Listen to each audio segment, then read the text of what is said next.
Paul Blair.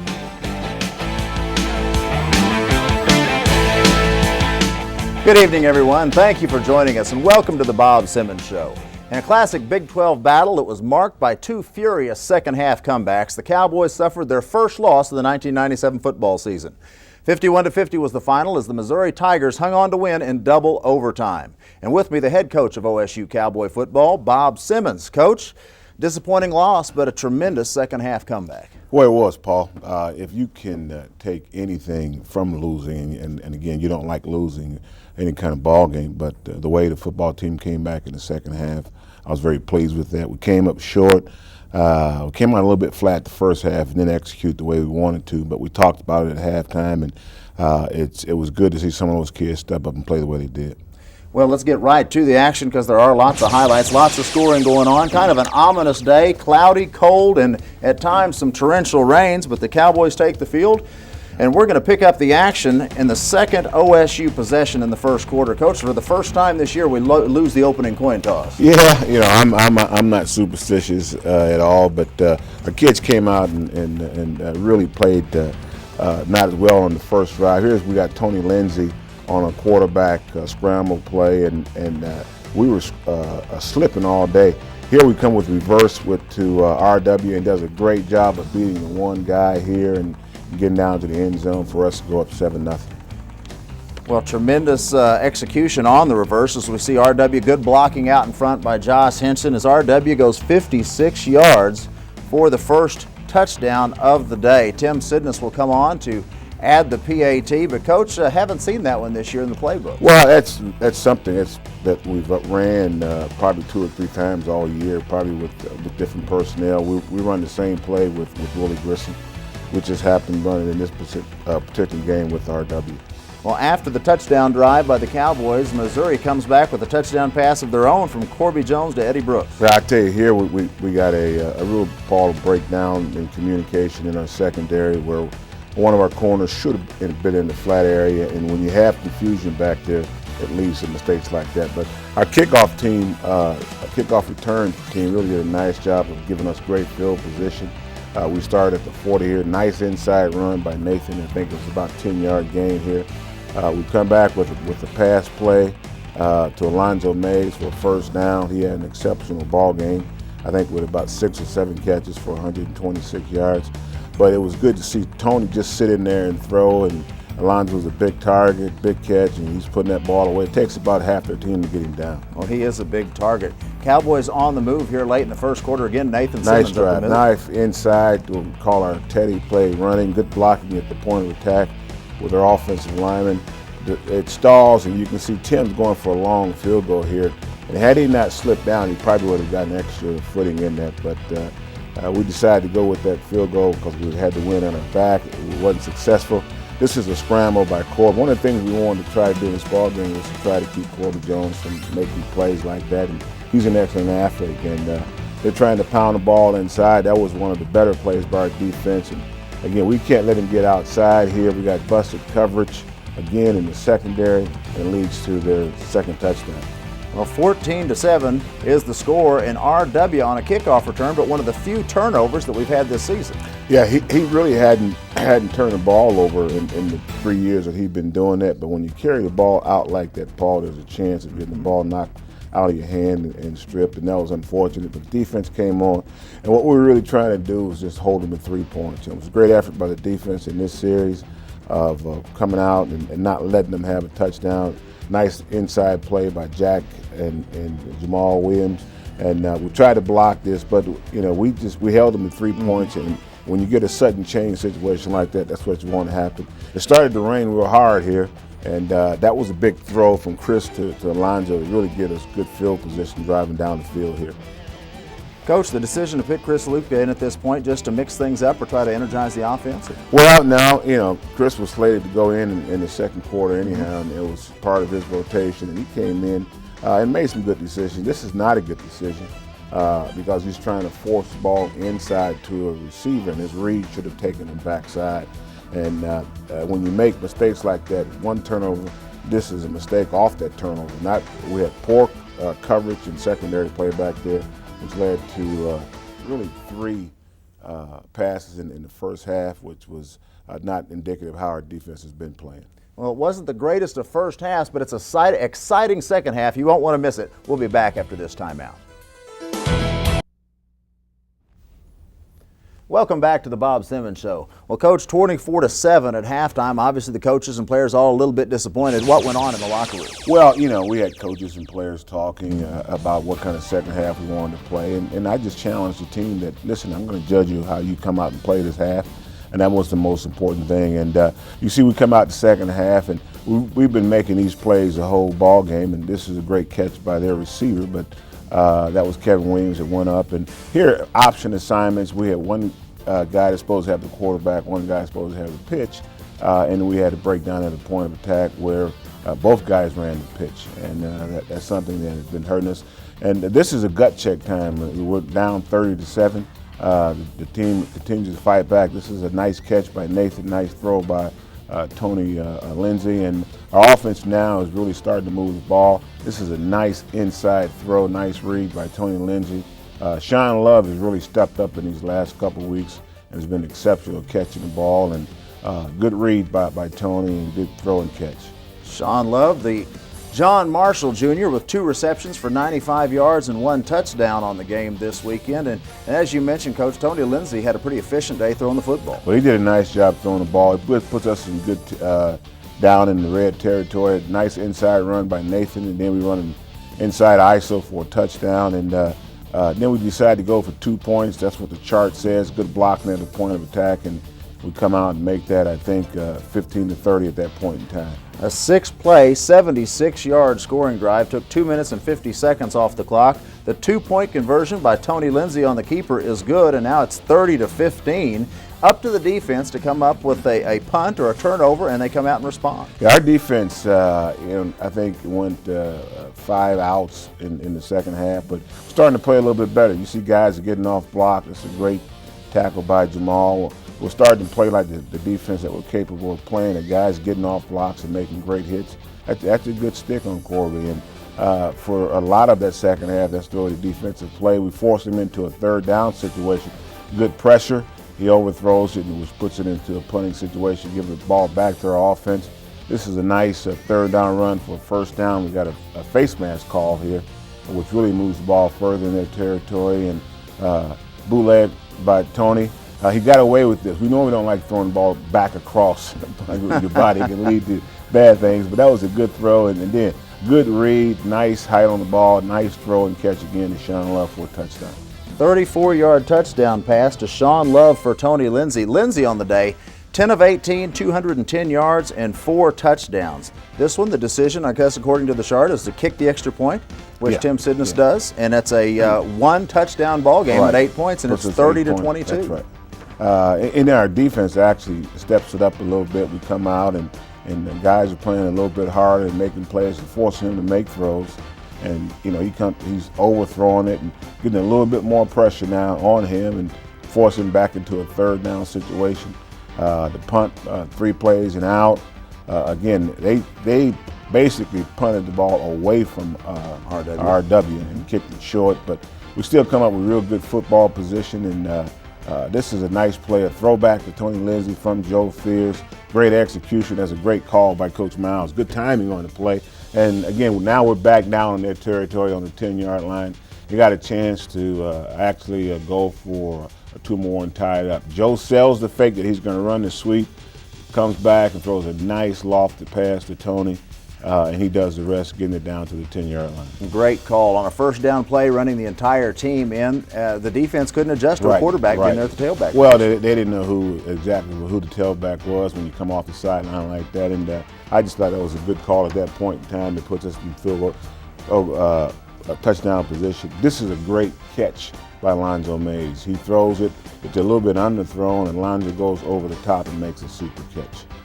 Alonzo Mays, as he does, good coverage. He just goes over the top, takes that football away, gets a foot down for the touchdown. Great players make great plays. This is a play that we've actually, Paul, been practicing since last spring and said that we would use this in key situations for us to either go for 2 points and or win the ball game.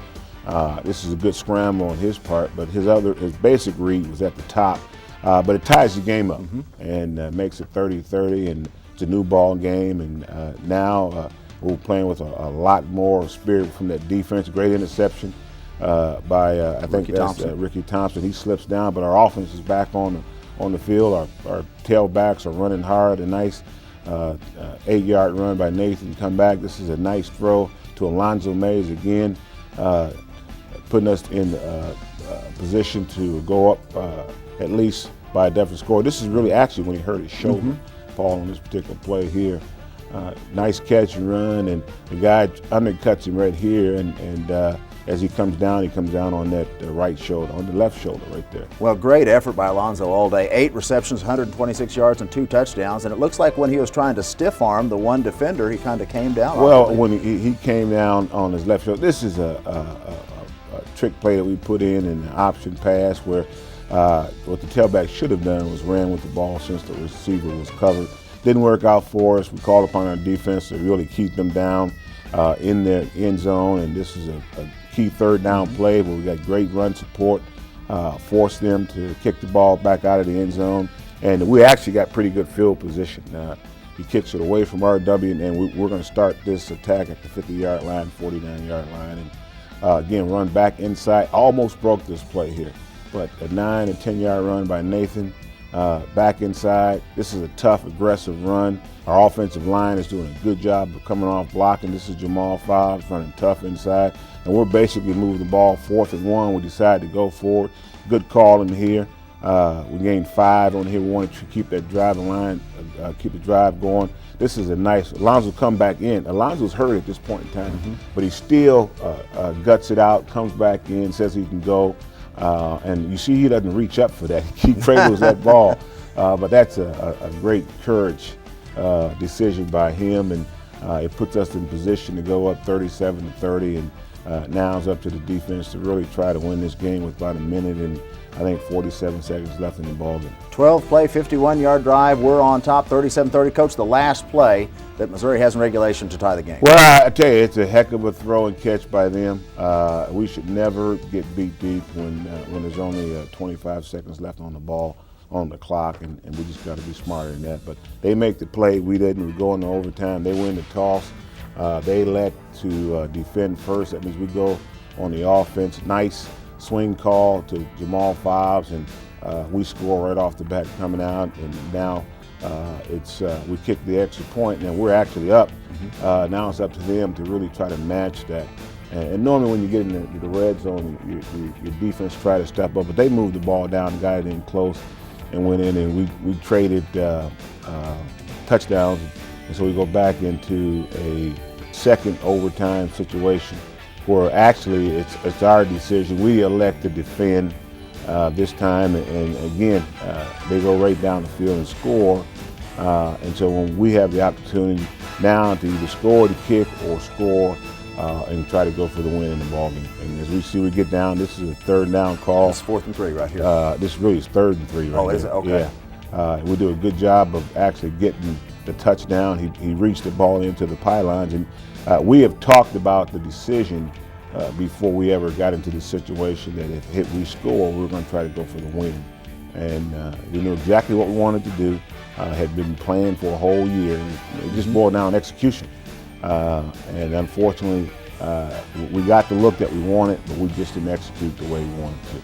You see the man coming in motion, but up at top is really where the ball should be thrown. There's only 2 guys up there, and I think Tony got flushed and decided to run. But that's a tough position to run the ball when there's a lot of guys there. But it was a great effort by the football team. And now what we got to do, Paul, is we're going to watch the film as a squad. We'll talk about it tomorrow, and then Monday we'll get ready to play Texas A&M. Tough ball game, emotional ball game, but the good thing is the Cowboys still hold their destiny in their own hands. Yes, we do. Anytime we lost, but there's some other people in the conference that has lost, and as you said, we control our own destiny now.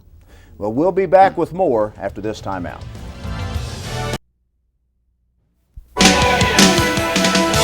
Cowboy Rewind brought to you by Farm Credit. For Ag, for Life. Welcome back to the Bob Simmons Show. At 6-1, the 1997 OSU Cowboy football team is in good company with some of the great football teams of Oklahoma State history. This week on Cowboy Rewind, Tom and Wade Pearson take us for an up-close visit with a great two-time All-American from 1945, Mr. Bob Fenimore.